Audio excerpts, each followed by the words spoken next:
মুর্শিদাবাদের জঙ্গিপুরের একজন মানুষ, সে তৃণমূলের ঘুষখোর নেতাকে নিজের বাড়িটা যাতে ওই ভিড়ের মধ্যে আমার হয়ে যায়, নিরুপায় হয়ে ঘুষ খাওয়ার কাউন্টার খুলে রেখেছে বলে তাকে ঘুষ দিয়েছিল যাতে আমার বাড়িটা হয়ে যায়, কারণ তার নিজের যোগ্যতা দক্ষতা তৈরি করতে পারছে না এই পরিবেশে নিজের জন্য একটা বাড়ি বানানোর জন্য।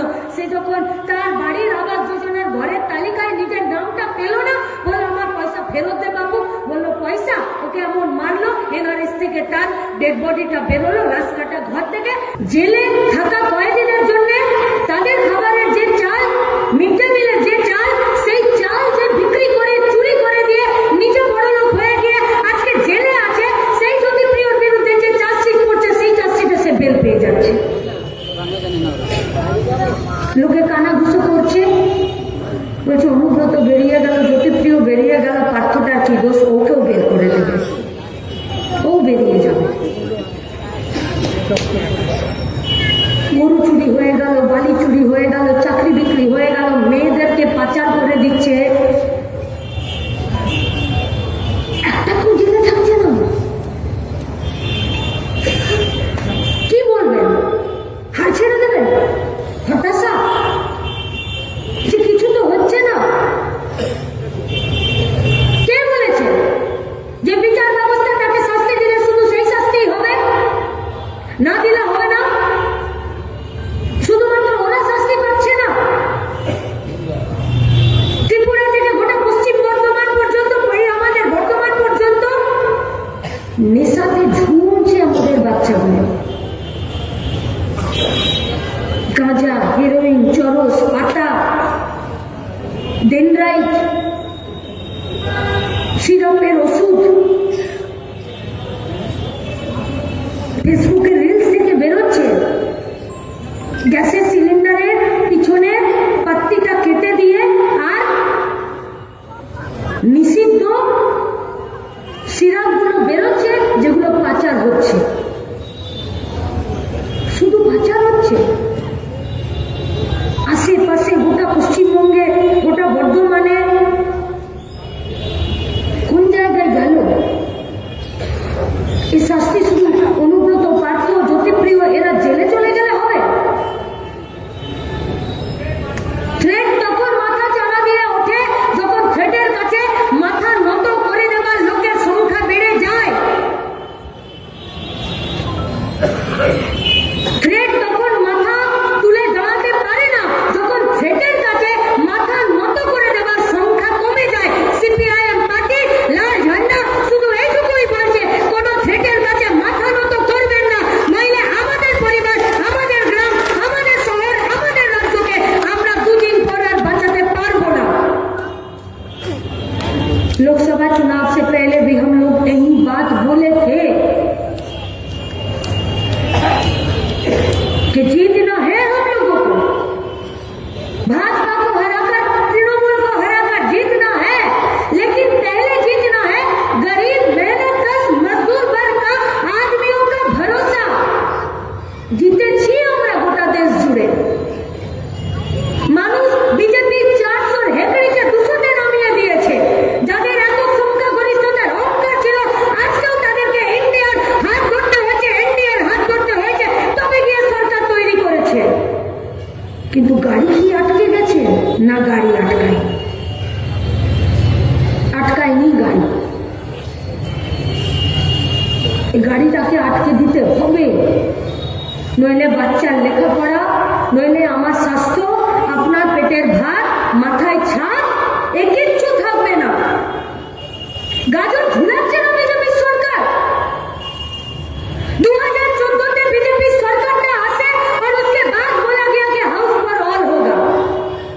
2016 साल में बोला कि हाँ चलो सबको घर मिलेगा। 16 সালের জমা নেওয়া ফর্মের ভিত্তিতে যে আবাস যোজনার ঘর, তার সার্ভে হচ্ছে 2024 সালে, 8 বছর পর। একই গাজরে 8 বছর পার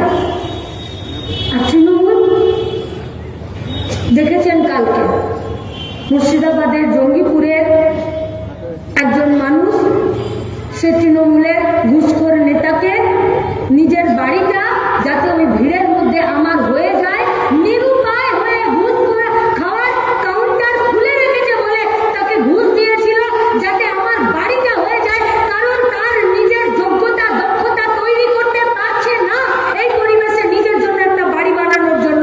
সে যখন তার বাড়ির আবাস যোজনার ঘরের তালিকায় নিজের নামটা পেল না, বলল আমার পয়সা ফেরত দে বাবু। বললো পয়সা? ওকে এমন মারলো, এনআরএস থেকে তার ডেড বডিটা বেরোলো রাস্তাটা ঘর থেকে, ডিওয়াইফাই ছেলেরা মুর্শিদাবাদ তার বডিটা পাঠিয়ে দিচ্ছে। থ্রেড কালচার নয়? যখন খাবার নেই, যখন স্বাস্থ্য নেই, যখন শিক্ষা নেই, যখন চাকরি নেই, যখন প্রোডাকশন ক্ষেত্রগুলো বন্ধ হয়ে যাচ্ছে, তখন এরা আমাদের খাবারের টাকা কেড়ে নিচ্ছে বাজেটে, তখন এরা আমাদের স্বাস্থ্যের টাকা কেটে দিচ্ছে, তখন এরা আমাদের শিক্ষার টাকা কেটে নিচ্ছে, তখন এরা সরকারি স্কুল, সরকারি রিসার্চ, সরকারি হোস্টেল, সরকারি আবাসন, সরকারি বিশ্ববিদ্যালয়, এই সব জায়গাগুলোকে বন্ধ করছে।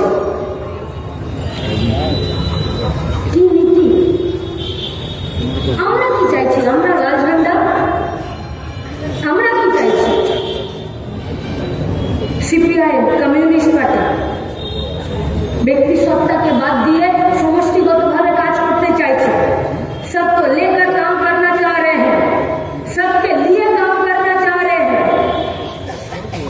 যাতে সবার জন্য ঘর হয়, সবার জন্য শিক্ষা হয়, সবার জন্য রেশন হয়, সবার জন্য হসপিটাল হয়। তাই তো কাটোয়ার হসপিটাল থেকে বর্ধমানের হসপিটাল পর্যন্ত বড় লোক মার্সিডিজ থেকে নেমে যান আর গরিব লোক ঘোরাতে ঘোরাতে হেঁটে যান, দুজনকে 2 টাকার টিকিট কেটে সেখানে ট্রিটমেন্ট নিতে হয়। কারোর জন্য সুপার ফাস্ট আর কারোর জন্য লোকাল ট্রেনের ব্যবস্থা নেই।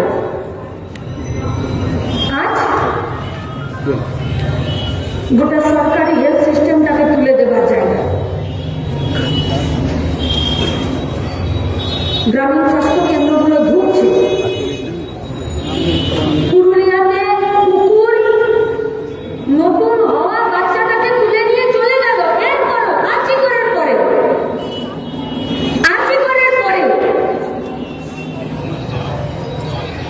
বর্তমান থেকে গাদা গাদা পেশেন্ট বাঁকুড়া যায়, বাঁকুড়াতে বেড নেই, সিঁড়িতে মাটিতে সেখানে বসে আছে।